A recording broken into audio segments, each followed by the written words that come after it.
Hello students, in the last video we are discussed about the aggregate demand curve that is mainly represented to when we are observing the consumption function and investment function that is used to measure the aggregate demand.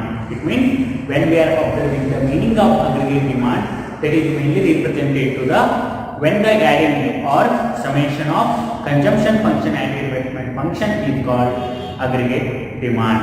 ಹಾಗಾದ್ರೆ ಕೇಳಿ ವಿದ್ಯಾರ್ಥಿಗಳೇ, ನಾವು ಹಿಂದಿನ ಒಂದು ವಿಡಿಯೋಗಳ ಏನು ನೋಡಿದ್ದೀವಿ ಅಂತಂದ್ರೆ ಸಮಗ್ರ ಬೇಡಿಕೆ ಬಿಂಬಕ ಅನ್ನುವಂಥದ್ದನ್ನ ನಾವು ನೋಡಿದ್ದೀವಿ. ಸಮಗ್ರ ಬೇಡಿಕೆ ಬಿಂಬಕ ಅಂದ್ರೆ ಏನಂತ ಹೇಳ್ತಾ ಇದ್ದೀವಿ, ಅನುಭೋಗ ಬಿಂಬಕ ಮತ್ತು ಹೂಡಿಕೆ ಬಿಂಬಕಗಳ ಎರಡರ ನಡುವಿನ ಒಂದು ಸಂಬಂಧ ಅಥವಾ ಎರಡನ್ನ ಕೂಡಿಸೋದ್ರಿಂದ ಬರುವಂತದ್ದೇ ಏನಾಗಿರ್ತಿತ್ತು, ಸಮಗ್ರ ಬೇಡಿಕೆ ಆಗಿರ್ತಾ ಇತ್ತು. ಅಂತಂದ್ರೆ it is mainly represented to the price level or income level of the country economy that is mainly represented to both consumption function and investment function of a given economy.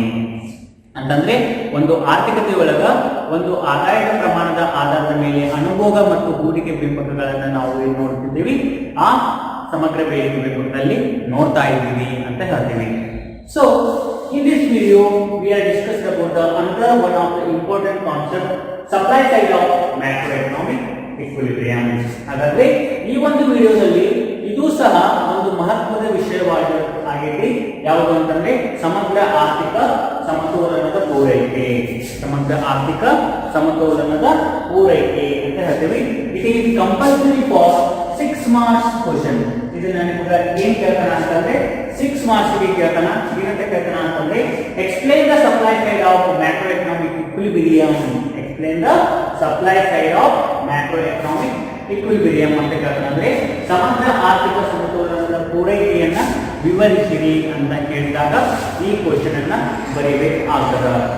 So when we are observing the supply mainly represented to goods or when we are observing the production of goods and services that will be selling for the market, that type of situation or that type of selling pattern we are called the supply. Usually we are generally we are observing the supply means production of goods and services. ಹಾಗಾದ್ರೆ ಪೂರೈಕೆ ಅಂದ್ರೆ ಏನು ಅಂತ ನಾವು ನೋಡಿದಾಗ ಉತ್ಪಾದನೆಗೆ ನಾವು ಏನಂತ ಕರಿತೀವಿ, ಪೂರೈಕೆ ಅಂತಂದ್ರೆ ಯಾವಾಗ ಸರಕು ಮತ್ತು ಸೇವೆಗಳ ಉತ್ಪಾದನೆಯನ್ನ ಮಾಡ್ತೇವಲ್ಲ, ಆ ಉತ್ಪಾದನೆಗೆ ನಾವು ಏನಂತ ಹೇಳ್ತೀವಿ, ಸಾಮಾನ್ಯವಾಗಿ ಪೂರೈಕೆ. ಯಾಕಂತಂದ್ರೆ ಉತ್ಪಾದಿಸುವ ಉದ್ದೇಶ ಏನು, ಮಾರಾಟ ಮಾಡುವುದಕ್ಕಾಗಿರ್ಬೋದು, ಅನುಭವಿಸುವುದಕ್ಕಾಗಿರ್ಬೋದು. ಅಂತಂದ್ರೆ ಒಟ್ಟಾರೆ ಸರಕು ಮತ್ತು ಸೇವೆಗಳ ಉತ್ಪಾದನೆಗೆ ನಾವು ಏನಂತ ಕರಿತೀವಿ, ಪೂರೈಕೆ ಅಂತ ಕರಿತೀವಿ ಅಂತ ಹೇಳ್ತೀವಿ. It means when we are observing the macroeconomic situation like a macroeconomic side, in the first stage of macroeconomic theory, we are taking the price level is fixed. Price level is fixed. It means when we are observing the macroeconomic situation, this is mainly represented to we are assumed or we are taking the price level is fixed or constant in our economy. ಅಂತಂದ್ರೆ ನಾವು ಮೊದಲನೇ ಒಂದು ಅಂಶವನ್ನು ನೋಡಿದಾಗ ಸಮಗ್ರ ಆರ್ಥಿಕತೆಯಲ್ಲಿ ಬೆಲೆಯ ಒಂದು ಪ್ರಮಾಣ ಏನಾಗಿರ್ತೈತಿ, ಸ್ಥಿರವಾಗಿರ್ತೈತಿ ಅಥವಾ ಒಂದು ಏನಾಗಿರ್ತೈತಿ, ಫಿಕ್ಸ್ ಆಗಿರ್ತೈತಿ ಅಂತ ನಾವು ಹೇಳ್ತೇವೆ. ಅಂತಂದ್ರೆ ಯಾಕೆ ಸ್ಥಿರವಾಗಿರ್ತೈತಿ ಅಂತ ಹೇಳ್ತಾನ ಅಂತಂದ್ರೆ here aggregate supply are the GDP. Here aggregate supply are the GDP is assumed to smoothly upwards. It means smoothly moves in the upwards and downwards. It means when we are observing our supply situation or GDP, ನಮ್ಮ ಒಂದು ಪೂರೈಕೆಯನ್ನ ಮತ್ತು GDP-ಯನ್ನು ನೋಡಿದಾಗ ಅದು ಏನಾಗ್ತದ ಅಂತ ಹೇಳ್ತೀವಿ ಅಂತಂದ್ರೆ it moves on, it means smoothly it moves on the upward side and downward side. ಇಲ್ಲಿ GDP ಕಡಿಮೆ ಆಗುವುದು ಮತ್ತು ಹೆಚ್ಚಾಗುವುದು ಆಗುತ್ತದೆ ಹೊರತು ಅದು ಏನಾಗ್ತಿರೋದಿಲ್ಲ, ಕೆಳಮಟ್ಟಕ್ಕೆ ಹೋಗುತ್ತಿರೋದಿಲ್ಲ. ಅಂದ್ರೆ ಏನು ಲಾಸಿಂಗ್ ಪೊಸಿಷನ್ ಅನ್ನೋದಿರೋದಿಲ್ಲ. ಬರೀ ಏನಾಗ್ತಿರ್ತೈತಿ, GDP ಹೆಚ್ಚಳ ಆಗುವುದು. when the GDP will be increases, the country will be developed or country will be improving their economic state. Or when the GDP will be decreases, the economic situation goes on to the downwards or a decreases ಅಂತಂದ್ರೆ ಈ GDP ಏನಾಗ್ತಿರ್ತದ ಅಂತ ಹೇಳ್ತೀವಿ ಅಂತಂದ್ರೆ ನಿಧಾನಗತಿಯಲ್ಲಿ ಅಂದ್ರೆ ಸರಳವಾಗಿ ಹೆಚ್ಚಳ ಆಗ್ಬೋದು ಕಡಿಮೆಯರ ಆಗ್ಬೋದು. Because when we are observing the states of supply, it means decreases of supply, we are taking the unsold goods and services like a unsold material that we will be used to producing the goods and services in our economy. ಅಂತಂದ್ರೆ ಒಂದ್ ವೇಳೆ ಯಾಕ ಪೂರೈಕೆ ಹೆಚ್ಚು ಮತ್ತು ಕಡಿಮೆ ಆಗ್ತದ ಅಂತ ಹೇಳ್ತಾರ ಅಂತಂದ್ರೆ ಯಾವಾಗ ಪೂರೈಕೆಯಲ್ಲಿ ಕಡಿಮೆ ಆಗ್ತಿರ್ತಿಲ್ಲ ಅವಾಗ ಇನ್ನೂ ಬಳಕೆಯಾಗದ ಸರಕುಗಳೇನಿರ್ತಾವಲ್ಲ ಅಂತಂದ್ರೆ ಅವು ಇರ್ತಾವೋ ಅವನ್ನ ನಾವು ಬಳಕೆ ಮಾಡಿಕೊಂಡಿರಲ್ಲ. ಆ ಬಳಕೆ ಆಗ್ತಿರ್ತಕ್ಕಂತ ಸರಕುಗಳನ್ನು ಉಪಯೋಗಿಸಿಕೊಂಡು ನಾವೇನ್ ಮಾಡ್ಬೋದು, ಪೂರೈಕೆಯನ್ನ ಹೆಚ್ಚಿಸಬಹುದು. ಹೌದಿಲ್ಲ? ಫಾರ್ ಎಕ್ಸಾಂಪಲ್ ಈಗ ನೋಡ್ರಿ, ಒಂದು 100 crore ಅಂದ್ರೆ 100 ಯೂನಿಟ್ ಅಷ್ಟು ನಾ ಏನ್ ತಂದಿನಿ, ರಾ ಮೆಟೀರಿಯಲ್ಸ್ ಅನ್ನ ತಂದಿನಿ. ನಾ ಏನ್ ಮಾಡಾಕ್ತೀನಿ, ನಾನು ಬರೀ 60 ದಷ್ಟು ಅಂದ್ರೆ 60 ಯೂನಿಟ್ ದಷ್ಟು ಮಾತ್ರ ಏನ್ ಮಾಡಾಕ್ತೀನಿ, ಪ್ರೊಡಕ್ಷನ್ ಅನ್ನ ಮಾಡಾಕ್ತೀನಿ. ಯಾಕೆ? ಸಪ್ಲೈ ಅನ್ನ ಮಾಡಾಕ್ತೀನಿ ಅಂತಂದ್ರೆ ಗೂಡ್ಸ್ ಅಂಡ್ ಸರ್ವಿಸಸ್ ಅನ್ನ ಪ್ರೊಡ್ಯೂಸ್ ಮಾಡಾಕತ್ತೀನಿ. So remaining 40 units of unsold goods and services are there in our economy. ನಮ್ಮ ಆರ್ಥಿಕತೆಗಳಲ್ಲಿ ಏನಿರ್ತಾವ ಇವು ಬಳಕೆಯಾಗದಿರುವಂತ ಅಥವಾ ಅವುಗಳನ್ನ ಬಳಸಿಕೊಳ್ಳದೆ ಅಂದ್ರೆ ಫಾರ್ ಎಕ್ಸಾಂಪಲ್ ಈಗ ನಾನು 100 ಶರ್ಟ್ಗಳನ್ನು ಉತ್ಪಾದನೆ ಮಾಡೀನಿ, ಕೇವಲ 60 ಶರ್ಟ್ಗಳು ಮಾತ್ರ ಮಾರಾಟ ಆಗ್ಯಾವ, ಇನ್ನೂ 40 ಶರ್ಟ್ಗಳು ಹಂಗೆ ಹೋಗ್ತಾರೆ. ಈ ರೀತಿ ಏನ ಹಂಗೆ ಉಳ್ಕೊಂಡಿರ್ತಾವಲ್ಲ, ಆ ಉಳ್ಕೊಂಡಿರ್ತಕ್ಕಂತ ಸರಕುಗಳನ್ನ ಬಳಸಿಕೊಂಡು ನಾ ಏನ್ ಮಾಡ್ಬೋದು, ಪೂರೈಕೆಯನ್ನು ಹೆಚ್ಚಿಸಬಹುದು. ಯಾವಾಗ ಪೂರೈಕೆ ಕಡಿಮೆ ಆದಾಗ. ಹಾಗಾಗಿ ಪೂರೈಕೆ ಕಡಿಮೆ ಆದಾಗ ಈ ರೀತಿ ಬಳಕೆಯಾದ ಸರಕುಗಳನ್ನು ಉಪಯೋಗಿಸಿಕೊಂಡು ಉತ್ಪಾದಿಸೋದ್ರಿಂದ ನಮ್ದು ಜಿಡಿಪಿ ಅಥವಾ ಸಪ್ಲೈ ಕರ್ವ್ ಏನಾಗ್ತದ, ಅಪ್ವರ್ಡ್ಸ್ ಗೆ ಮತ್ತು ಡೌನ್ವರ್ಡ್ಸ್ ಗೆ ಮೂವ್ ಆಗ್ತದ ಅಂತಂದ್ರೆ ಹೆಚ್ಚು ಕಡಿಮೆ ಆಗ್ತಿರ್ತೈತಿ ಅಂತ ನಾವು ಹೇಳ್ತಿರ್ತೇವೆ. It means when we are observing this kind of supply side curve ಅಂತಂದ್ರೆ ಈ ರೀತಿ ನಾವು ಸಪ್ಲೈ ಸೈಡ್ ಕರ್ವ್ ಅನ್ನು ನಾವು ಏನ್ ಮಾಡ್ತೀವಿ ಅಂತಂದ್ರೆ 45 ಡಿಗ್ರಿ ಕರ್ವ್ ಇಂದ ರಿಪ್ರೆಸೆಂಟ್ ಮಾಡ್ತೀವಿ. So when we are observing the representation of supply curve ಇಂದ 45 degree, it is mainly represented to this kind of 45 degree curve mainly represented to that is equal to the horizontal and vertical line like a that is equal to the income and supply side. It means when we are observing the demand side of goods and services, that will be producing the equally or easily increases or decreases. ಅಂತಂದ್ರೆ ಒಂದು ಆರ್ಥಿಕತೆ ಒಳಗ ಸರಕು ಮತ್ತು ಸೇವೆಗಳ ಪೂರೈಕೆಯನ್ನ ಹೆಚ್ಚಿಗೆ ಮತ್ತು ಕಡಿಮೆ ಮಾಡುವಂತದನ್ನ ಯಾವುದು ತೋರಿಸ್ತದ, 45 ಡಿಗ್ರಿ ರೇಖೆ ತೋರಿಸ್ತದ.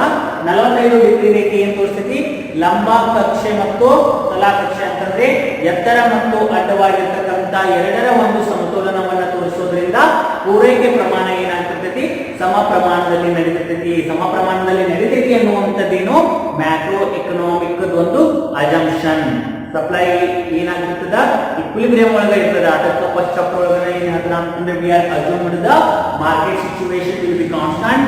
It means the supply will be increases or decreases or constant. ಅಂದ್ರೆ ನಾವು ಸಮಗ್ರ ಅರ್ಥಶಾಸ್ತ್ರದ ಊಹೆಯನ್ನ ನೋಡಿದಾಗ ಪೂರ್ಣೋದ್ಯೋಗ ಇರ್ತೈತಿ ಮತ್ತು ಪೂರೈಕೆ ಏನಾಗಿರ್ತೈತಿ, ಸಮ ಪ್ರಮಾಣದಲ್ಲಿ ಇರ್ತೈತಿ. ಬೆಲೆಗಳು ಏನಾಗುದಿಲ್ಲ, ಹೆಚ್ಚಾಗುದಿಲ್ಲ ಅನ್ನುವಂಥವು ಅಜಂಪ್ಷನ್ ಅನ್ನ ನಾವು ಇಟ್ಕೊಂಡು ಏನ್ ಮಾಡ್ತೀವಿ, ಈ ಮ್ಯಾಕ್ರೋ ಎಕನಾಮಿಕ್ ಅನ್ನ ಹೇಳ್ತಾ ಇರ್ತೀವಿ ಅಂತ ಹೇಳ್ತೀವಿ.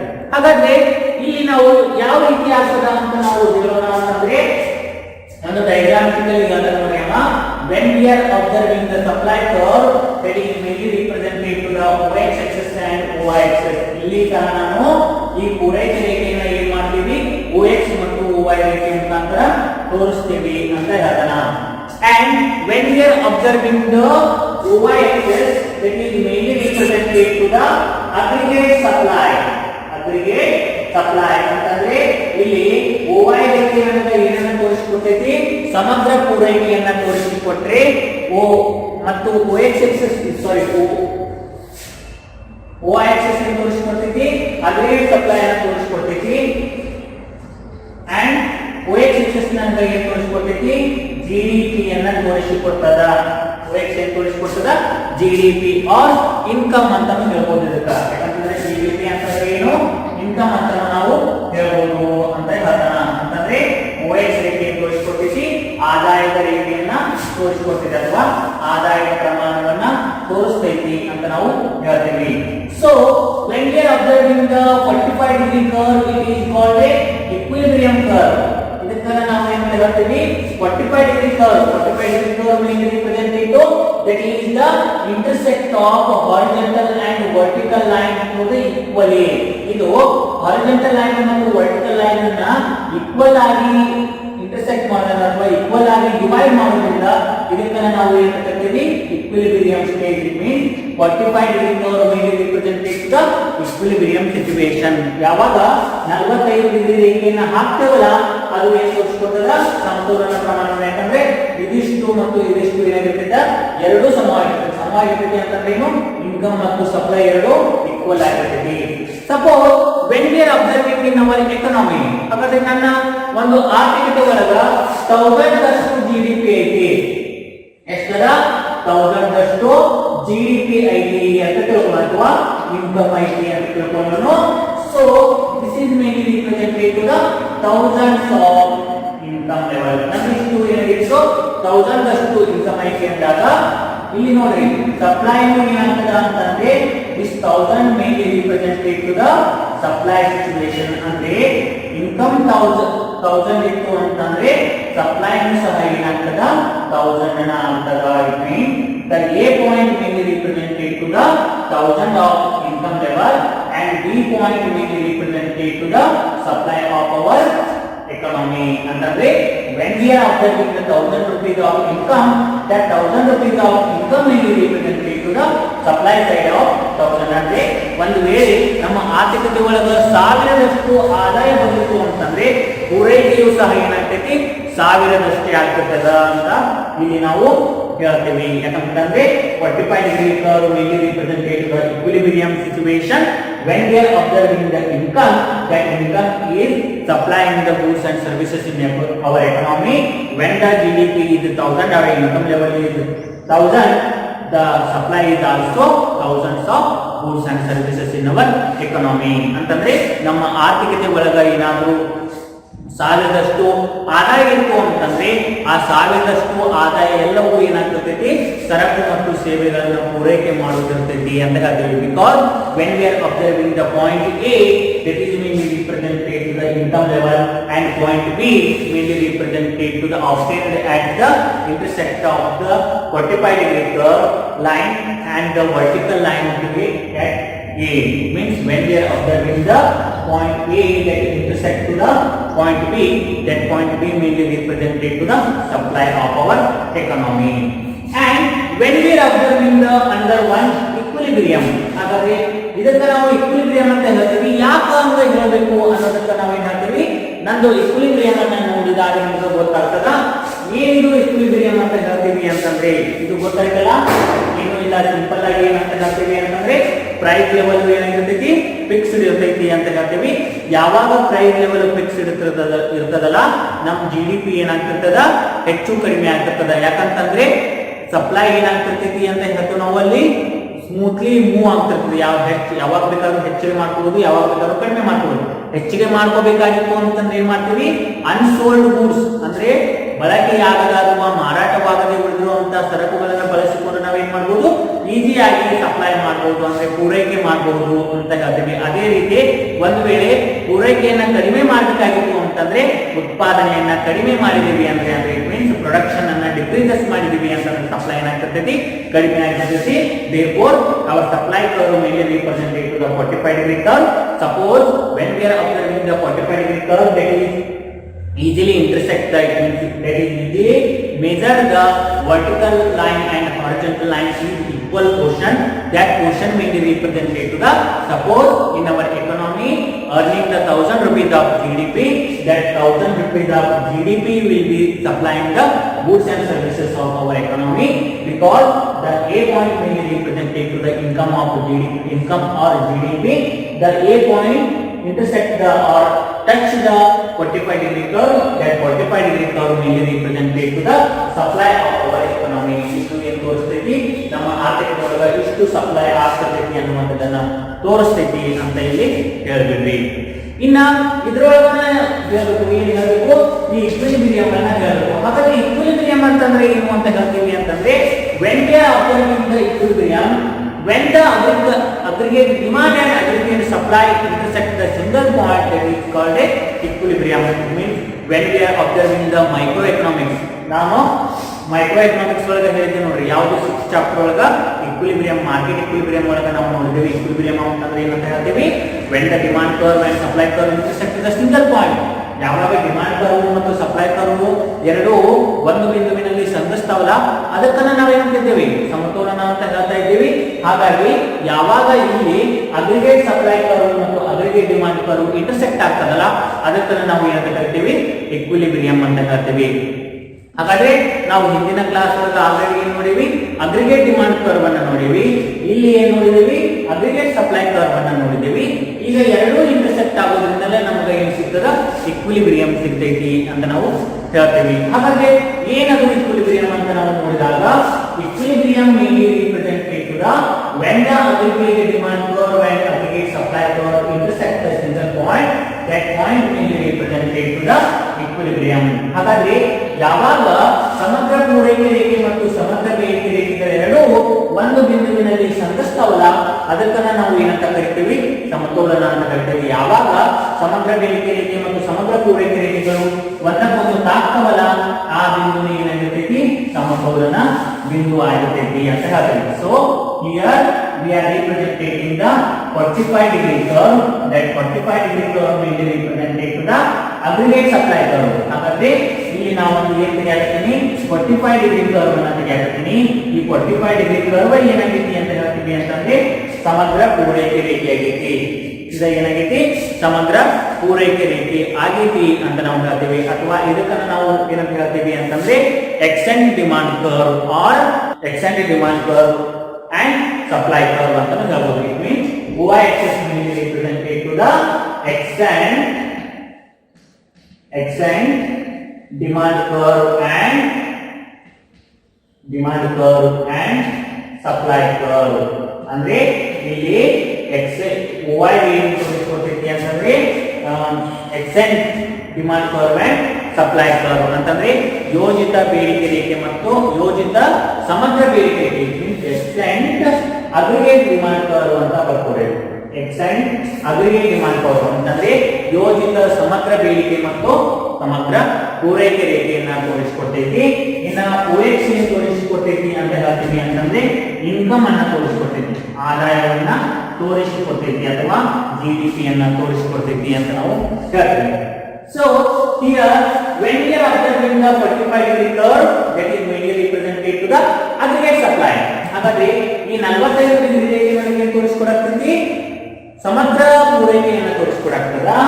and when we are observing the aggregate demand curve, ನಿನ್ನೆ ದಿನ ತಂದಿದ್ದೆ ನೋಡ್ರಿ, aggregate demand curve ಏನಂತಿತ್ತು, extent aggregate demand curve or extent demand mainly represented to the summation of or addition of consumption function and investment function.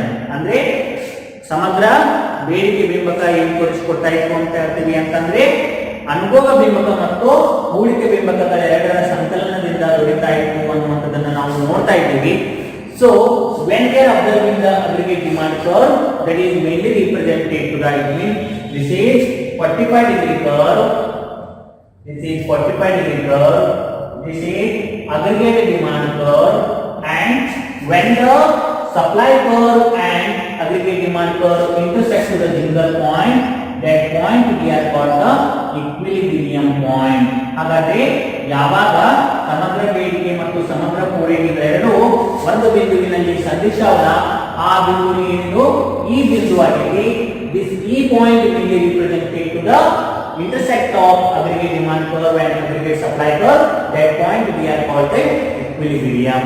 ಹಾಗಾದ್ರೆ ಇಲ್ಲಿ equilibrium shown in a graph by putting in the extent aggregate demand curve and supply curve that is intersect to the 45-degree curve.